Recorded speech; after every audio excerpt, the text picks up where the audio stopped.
Sur ce, je vais laisser la parole à notre premier conférencier, Jordan Paillard, qui travaille sous la direction d'Olivier Blarquez et étudiant à la maîtrise.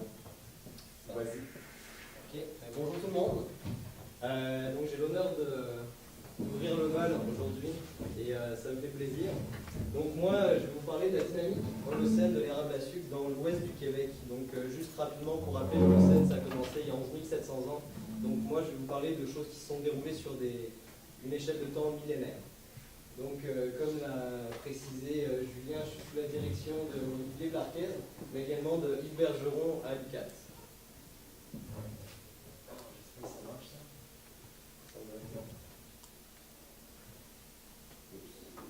Donc, si je devais résumer ma problématique en une image, ce serait celle-ci que je choisirais. Donc, ça, c'est le site de Ruisseau-Clinchamp, qui est donc proche de Rouyn-Noranda, en Abitibi. Donc, ce qu'on peut observer ici, c'est le lac Labelle avec son érablière. Donc, pourquoi c'est problématique, ce beau paysage finalement? C'est que l'érablière en question, elle est située ici. Donc, Ruisseau-Clinchamp est ici. On peut voir l'aire de répartition en achuré de l'érable à sucre et l'abondance de l'érable à sucre ici au Québec, donc, qui est beaucoup plus importante au sud et qui est de moins en moins en allant vers le nord. Donc c'est vraiment un écosystème exceptionnel puisqu'on ne retrouve pas normalement d'érable à sucre dans cette région-là du Québec. Et pourtant, il y en a, puis c'est une population qui semble en bonne santé avec des érables de plus de 100 ans. Donc qu'est-ce qu'on sait sur les érables à sucre dans cette région-là du Québec? Selon Richard, en 1980, qui publie un article en 1980, l'érable à sucre se sera installé au sud du lac Abitibi, donc toujours dans ma région, vers 6800 kbp. Il participerait à la végétation régionale dans les sites les plus riches et les mieux protégés. Par mieux protégés, on entend des perturbations, donc ici surtout des feux de forêt. Et selon Blarquez et Al en 2015, ils ont observé que la biomasse du genre Acer aurait atteint un pic vers 6000, puis qu'à partir de ce moment-là, il y aurait une diminution et qu'on pourrait observer une augmentation de la biomasse brûlée durant le même laps de temps. Donc peut-être un lien entre les feux de forêt et la biomasse du genre Acer. Donc tout ça, ça nous a permis de formuler deux hypothèses. La première, que l'érable à sucre se sera installé en Abitibi vers 7000 BP, comme le suggère Richard dans son analyse polémique, et qu'ensuite il y aurait une diminution de son abondance, mais qu'il aurait persisté dans le paysage, dans les stations les plus riches et les mieux protégées, comme le suggère Richard. L'hypothèse numéro 2, ce serait qu'en limitaire de répartition, le feu serait un facteur clé de la dynamique des populations d'Acer, et plus précisément de l'Acer saccharum. Bon, mes objectifs, c'était d'étudier la dynamique holocène de l'érable à sucre dans cette région-là. Plus précisément, c'est d'identifier la date d'installation de l'érable à sucre dans la région d'étude et d'évaluer finalement l'influence des feux de forêt sur la dynamique holocène. Donc là, on passe à la partie la plus fun. Les matériels et méthodes. Donc ça, c'est la carte que je vous ai montrée tantôt. Je vais faire un petit zoom sur ma région d'étude. Donc, tout au nord, on a le site de Ruisseau-Clinchamp, et pour un petit peu voir c'est quoi pour comparer notre site à d'autres sites, finalement, on a choisi le site de Rimini qui, lui, est vraiment à la limite de l'aire de répartition, comme on peut le voir là, avec la zone assurée, et le site de Malakizis qui, lui, est vraiment présent dans l'érablière à Boulogne. Donc, on a trois situations différentes. Une situation de domination d'érable à sucre pour le site de Malakizis, une situation plutôt intermédiaire pour le site de Rimini. On a quelques érables à sucre, mais on n'est pas dans une situation d'abondance, de dominance de l'érable. Et finalement, le site de Ruisseau-Clinchamp, qui est notre site un peu d'exception, donc marginal. Donc ici, je vous présente un petit peu ce qui s'est passé. Après avoir carotté les lacs, on a fait un découpage au centimètre de nos carottes sédimentaires. On a fait des datations carbone 14 et plomb 210 pour reconstituer l'âge de notre série, des analyses polyniques et des analyses de charbon de bois. Donc pour rentrer un petit peu plus en détail dans chacune de ces étapes-là, on a fait 5 acidates de carbone 14 et 10 dates plan 210 pour chacun des sites. Ici, j'ai pris le site de Ruisseau-Clinchamp, donc chaque petite étoile rouge correspond à une date carbone 14, sauf la dernière, c'est les dates de plan 210. Donc, en fait, le modèle d'âge profondeur, c'est assez simple. Vous avez ici la profondeur et ici l'âge. Donc, on a nos différentes dates. On utilise le package R-CLAM qui permet de faire des modèles d'âge et en fait, on va interpoler entre ces différents points. On va tracer cette fonction qui va nous permettre d'interpoler. Donc, par exemple, pour 510 cm de profondeur, je sais que c'est à peu près 6000 ans avant aujourd'hui. Et enfin, on va pouvoir avoir le taux d'accumulation de sédiments.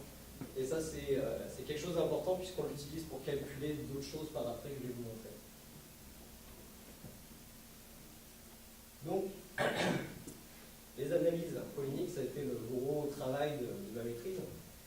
J'ai fait donc 90 analyses polyniques par site. Je me suis concentré sur le pollen d'Acer saccharum, forcément, puisque c'est l'espèce clé de mon étude.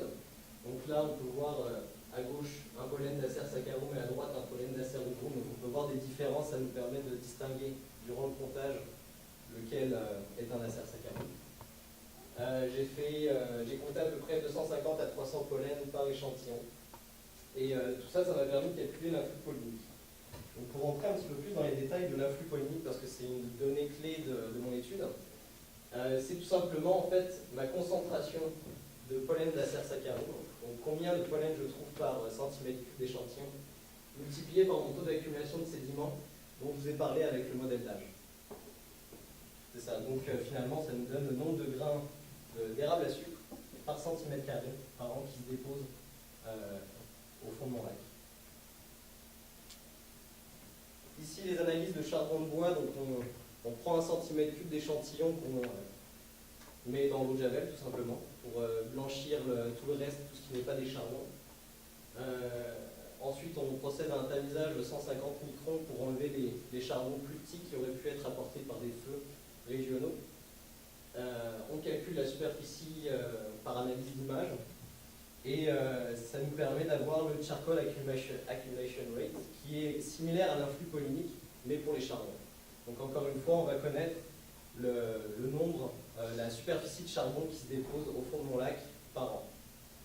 Et tout ça, on le rentre dans le logiciel Charanalysis qui a été développé par Philippe Viguera et qui nous permet d'extraire les événements de feu locaux et donc de reconstruire l'historique des feux pour le site en question.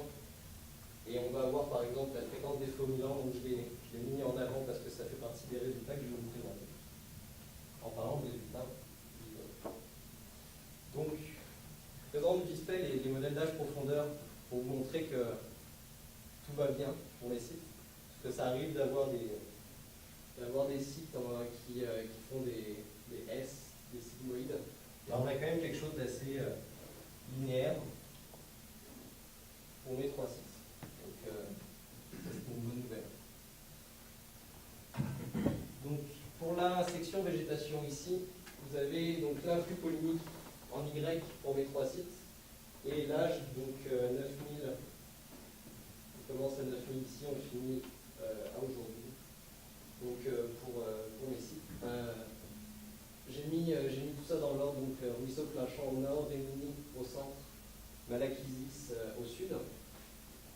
J'ai tracé un trait à 7000 pour mettre en évidence mon hypothèse que finalement l'érable à sucre se serait installé aux alentours de 7000. Donc ce qu'on peut constater ici, c'est que pour les 3 sites, il semblerait qu'il y avait présence d'érable à sucre à cette période. Cependant, on voit quand même une diminution assez marquée pour Ruisseau-Clinchamp aux alentours de 5000 et que l'érable hier qui est actuellement présente donc aujourd'hui serait le fruit d'une réinstallation aux alentours de 3000. Ensuite, au niveau de la section des feux,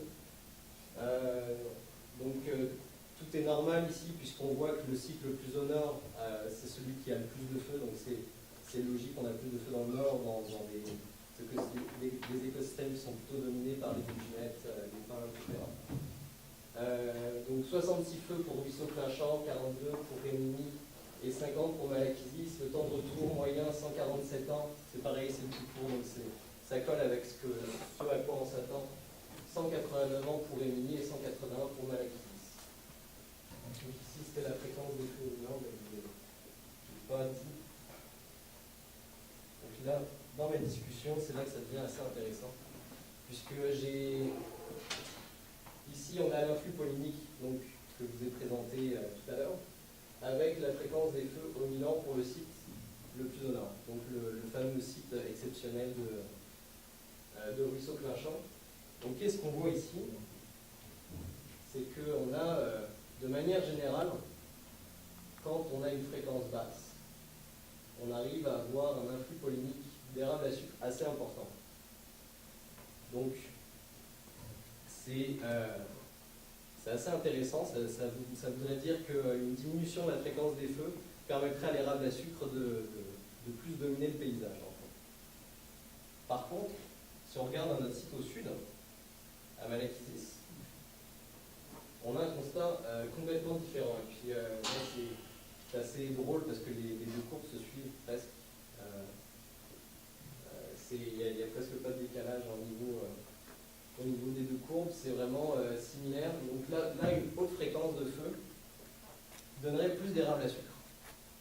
Donc on a deux sites séparés par 300 km avec deux constats complètement différents. C'est assez intéressant, on va voir s'il y a une explication à ça.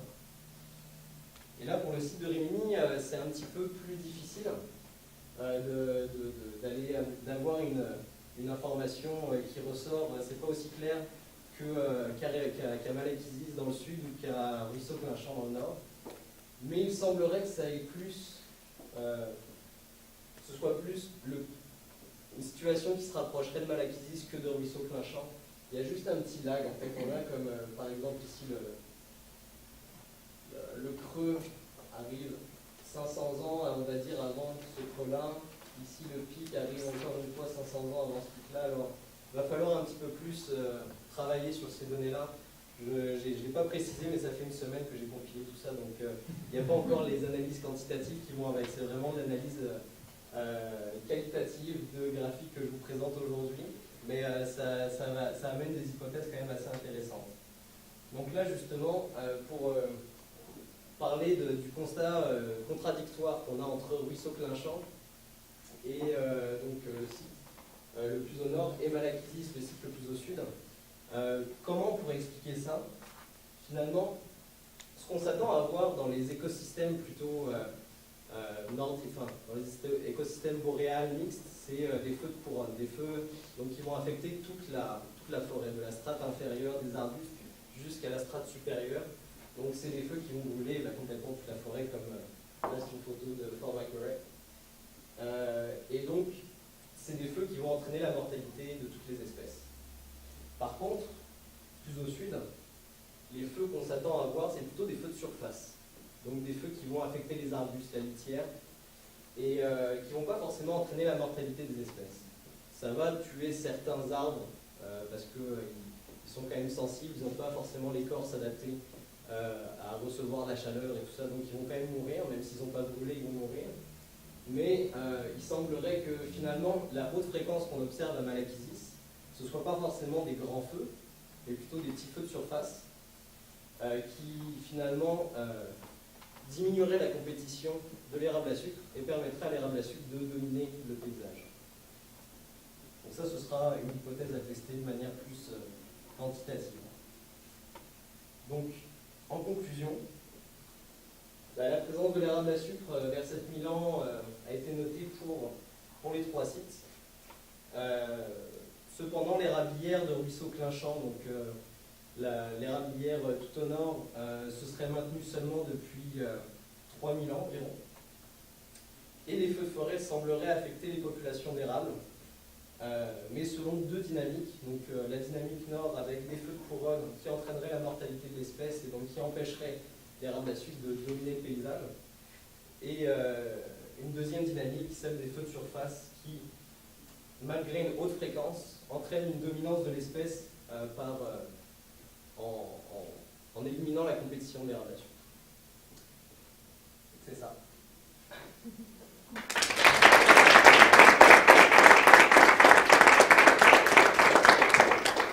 On a le temps pour quelques questions. Oui, Julie? Merci Jordan pour une présentation fort intéressante. Je sais que tu as déjà fait énormément d'analyses polémiques, mais je vais quand même te poser la question un peu difficile. Si tu avais eu à choisir un autre site pour compléter ton étude, quel genre de site est-ce que tu aurais choisi? Il y a peut-être une question qui va suivre après, selon ta réponse. Quel autre site j'aurais choisi si je devais faire une... Pour tester tes hypothèses. Ce serait un site vraiment plus au sud dans les Rasières. Ouais, pour avoir quand même... Parce que là, on est dans les Rabières à Blue-Jaune, mais on est quand même pas mal au nord. On est dans le Témiscamingue, alors qu'on pourrait en avoir encore plus... on pourrait avoir plus d'informations si on prenait les Rabières dans la région de Montréal, ou à Gatineau, par exemple. En fait, ce que je me demandais, c'est ton site qui est très au nord, qui est super intéressant, mais il est très influencé par les conditions hydriques locales, parce que c'est une population isolée, mais tu t'en sers pour avoir des conclusions à l'échelle régionale. Est-ce que ça aurait été bien, par exemple, d'avoir un site au nord où on trouve très peu d'érable à sucre? Où on trouve pas? Oui. Ouais, une des hypothèses de Yves Bergeron, ce serait que finalement l'érable à sucre se serait installé durant l'optimum climatique holocène et finalement l'augmentation de la fréquence des feux durant le néoglaciaire aurait entraîné une réduction de la population d'érable à sucre. Donc on avait quelque chose d'assez important en termes de population d'érable à sucre, mais là on aurait comme une fragmentation de la population et qui resterait juste des petites populations isolées comme ça. Pour tester ça, en fait, il aurait fallu prendre comme 10 sites dans la région, puis voir, ok, là on en avait, maintenant on n'en a plus, là on en a encore, c'est ça, il aurait fallu faire ça, mais ouais. C'est plus du domaine du doctorat. Ouais, ça prendrait beaucoup de travail. Mais en fait, si je devais choisir vraiment un autre site, je changerais celui de Rimini, parce que contrairement à mes deux lacs, nord-sud, Rimini c'est un lac qui fait 20 mètres de diamètre et qui est vraiment qui répond complètement différemment de mes deux autres lacs qui sont des lacs de plus grande ampleur. Je ne connais pas exactement c'est quoi là en hectares. Et on les choisit tout le temps de façon à ce qu'ils ne soient pas trop bas dans le bassin versant, donc il n'y a pas de lac qui se déverse dans nos lacs, entre guillemets. Mais celui-là, c'est vraiment genre juste une piscine à Rimini, et j'ai l'impression qu'il prend... c'est difficile d'avoir un signal régional, c'est vraiment trop local. Donc je choisirais un autre site, mais Rimini c'est particulier, c'est pour comparer avec une autre étude de Laval. C'est pour aller taquiner Serge Pagnette. C'est pour ça qu'on l'a choisi en fait, c'est la vraie raison de Rimini. Ouais. C'est ton question peut-être? Oui, Sébastien. Merci beaucoup. Très intéressant. Vous avez mentionné justement la question des bassins versants et tout. Dans quelle mesure toute la question de l'hydrographie, vos sites sont souvent près de lacs. Est-ce que vous pourriez émettre une hypothèse par rapport à ce que ça changerait potentiellement les données que de sortir un peu de... En fait, j'ai quand même relevé une diapo parce que je faisais trop long. En fait, c'est vrai que ce que je n'ai pas précisé, c'est que nos carottes, c'est dans les lacs. C'est des carottes sédimentaires de lacs. Et comme je le disais, on les choisit vraiment de manière à ce qu'ils ne soient pas trop influencés par un autre lac en amont. Donc généralement, c'est des lacs de tête. Et on regarde, moi, j'ai pas fait d'analyse sur le bassin versant, c'est quoi la taille du bassin versant, etc. Mais il y a mon collègue Andy Enbel qui lui fait un doctorat avec Olivier Marquez, puis qui regarde vraiment, qui veut faire de la calibration autour de la taille du lac, comment ça influence l'influx collinique, l'influx de charbon ça, lui travaille là-dessus, mais plus dans le nord du Québec. Et encore, ça c'est des calibrations qui vont être valides juste pour le nord, mais pas forcément valides pour mes sites, mais forcément c'est important de prendre en compte cette information-là. Parce que comme je l'ai dit pour Émilie, c'est difficile, j'ai l'impression qu'il y a ça se suit moins les deux courbes, et je pense que ça joue en effet. Ouais. Merci Jordan.